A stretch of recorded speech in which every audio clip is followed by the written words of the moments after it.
Ka-EV, the wait is over. Ayan, the much anticipated iMotor Thunder EV bikes ay nandito na sa harapan natin. Actually, nilaunch ito last time sa Philippine Electric Vehicle Summit 2024 at now, finally, ayan, nandito na sa ating channel. Tara, pag-usapan na natin ang EV bikes na ito. Let's go!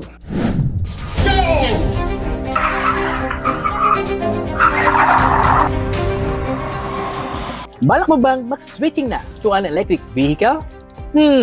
O nag-aabang ka na ng mga latest EV news and reviews? Welcome to EV Channel PH, your guide to electric vehicles. This electric scooter delivers eco-friendly efficient without sacrificing the power, speed, or range. Perfect for city rides at kaya ring umabot sa mga karatig province natin. So, ka-EV, napansin nyo ba na kakaiba yung design nitong iMotor Thunder? So, may pagka-fusion siya ng motorbike at scooter. So, as you can see, dito sa kanyang headlights, ka-EV, mula dito, makikita mo, para siyang motorbike. Pagdating naman dito sa baba, scooter type, di ba? Kita nyo naman to, lambreta, di ba? Anyway, ito yung iMotor logo. At pagdating sa kanyang fender ay napakalaki.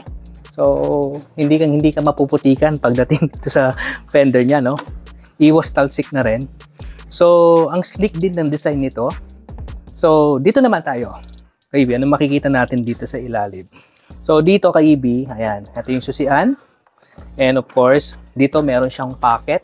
Lagayan ng basahan at nitong kung ma-avail mo to ka-EV, ito yung libre lamang kung ma-avail mo itong kanyang charger connector. Kung gusto mong mag-charge sa SM, ayun o, as you can see. Diba? Pwede ka mag-charge sa SM. So, ang lalim nito. So, meron ditong charging socket na Type A. So, yan. And as you can see, ka-EV, ito.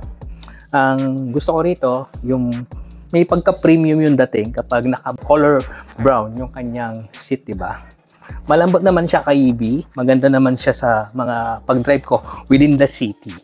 So, of course, ka-EV, ayan, meron siyang footrest dito para sa back ride natin. And of course, meron siyang built-in na grab bar na kung gusto mong maglagay ng another storage box or extra storage box dito, ay pwede naman. Kaya na mamili ka-EV ng babagay kung bibili ka nitong iMotor Thunder. So dito, meron siyang sticker dito na Thunder. And ito yung kanyang suspension, dual na rin, magkabilaan. May reflectorized dito na orange. Of course, ka-EV, ito, meron din siya reflectorized na red dito. Meron siyang plate light. And ito, ang maganda, very visible yung gantong klaseng tail lights sa ating mga kalsada, lalo na kung gabi. Right, another tokens na gusto ng mga rider ay maraming sabitan. Meron dito sa harap, extra hook dito. So, napakalapad, as you can see. Ang lapad ng kanyang gulay board, no? Again, ka-EV, pagdating sa kanyang key fob ay naka-manual key pa rin itong si Thunder.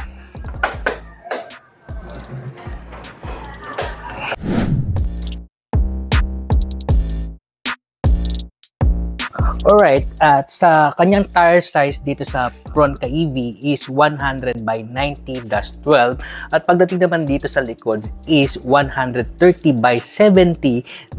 So, napakalaki na mga gulong niya ka-EV. And of course, pagdating sa kanyang braking system, handled by a disc brake, combi brake system, magkabilaan niya ka-EV. Combi brake yung dalawang yan. So, goods na rin. Kaya safe and responsive pagdating sa biglaang preno.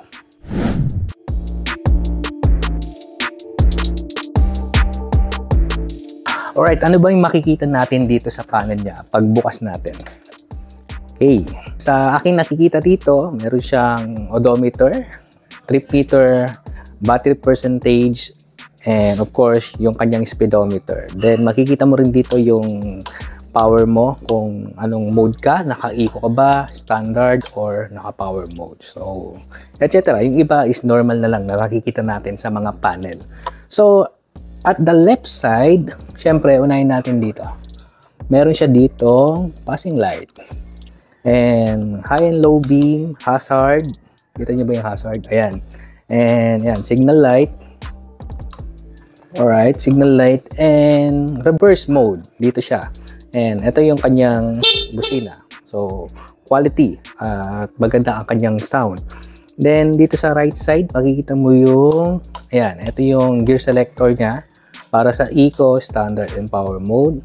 At meron siyang reset dito kung gusto mong i-reset yung kanyang odometer. Then, park and start button niya. So, sa ngayon, ka-EV, hindi ako naka-start. So, pag pinindot ko to, may makikita kang ready rito. And, pag pinindot ko ulit, is naka-park mode na ulit siya. Hindi na siya mapapaanda. Ang pinaka gusto ko rito, meron siyang cruise control. Ito. So, yun ang maganda rito. So, dito naman tayo sa kanyang battery pack. Ayan, buksan natin itong kanyang seat compartment. Baby, ayan, as you can see dito, ito yung kanyang battery pack. Ito, meron siyang breaker dito. Just in case magbabakasyon ka, i-off mo muna tong electric scooter mo ito.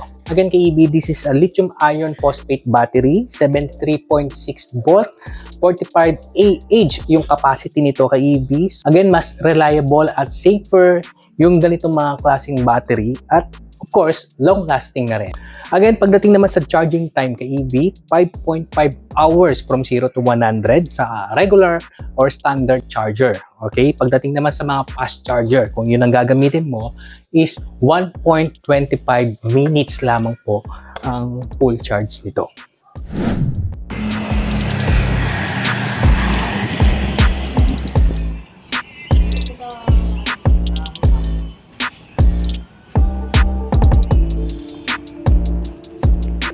Alright, bago natin pag-usapan yung performance nito, ka-EV, etong brand na to ay from Thailand. So, Thailand scooter ito na alam nyo naman, sa Thailand ay talagang going to sustainability na rin pagdating sa kanilang mobility doon sa kanilang bansa. So, again, ka-EV, ayan, kung gusto mo ng ibang brand naman o ibang origin naman na hindi lang galing sa ganitong bansa, ito, ang Thai brand na electric scooter. And of course, etong electric motor na ito ka-EV ay meron 3,000 watts IP67 electric motor. So, pwedeng-pwede naman itong ilusong sa baha. And of course, ka-EV, ang ating top speed ay 80 kilometers per hour. So, mabilis-bilis na rin at tama lang din naman yung ganong speed para dito sa Metro Manila. Again, ka-EV, eto na ang top range. Okay? 220 kilometers. Oh, talaga ba? Hindi. Dyno test lang yon. Walang sakay ka-EV na naka-eco mode. Pwede nating abutin yung ganun kalayong distance. But again, kapag may nakasakay na, ibang usapan na yan. Pero, ang actual test natin ka-EV dito sa electric scooter nito is 116 kilometers. So, mahaba-haba na rin. Pwede na rin naman ito outside Manila. Siyempre, regular socket lang naman natin to sinasaksak at hindi natin kailangan ng charging station. Again, kung kailangan mo mag-charge sa mga charging station at meron naman tayong charger connector na pwedeng gamitin para makapag-charge ulit tayo. Pagdating naman sa test drive natin ng unit na to, ayan, pagsakay ko pa lang kay EV, ang dami mo naman kasing pwedeng gawin dito. Pwedeng nakaganto yung paa mo, pwedeng nakaganyan, kasi maluwag naman yung footrest niya at meron siyang footrest dito na kung gusto mong i-bend ng ganito yung iyong paa, ay pwede rin naman. So, komportable. At pagdating naman sa power nito, hindi ka mabibitin. Meron siyang tatlong mode, di ba? So, lagi rin akong nasa power mode, kaya madali akong makaubos nitong energy or electricity nitong ating battery. So, again, ka-EV, kung gusto mo makatipid, lagi ka lang sa eco mode. Again, pagdating sa akyatan, ay walang problema. Kahit sa mga akyatan dyan sa Lacson, dyan sa Shaw Boulevard, ay walang problema. Nagta-top speed pa nga ako doon ng 60 ka-EV nung ako ay umaakyat doon. So, again, mapakalakas ng electric motorcycle na to. Smooth i-drive. Even the traffic ay napaka-okay din naman isingit-singit. Katulad lang siya ng mga normal motorcycle natin. Pagdating naman sa mga component naman nito ka-EV ay motorcycle grade din naman lahat.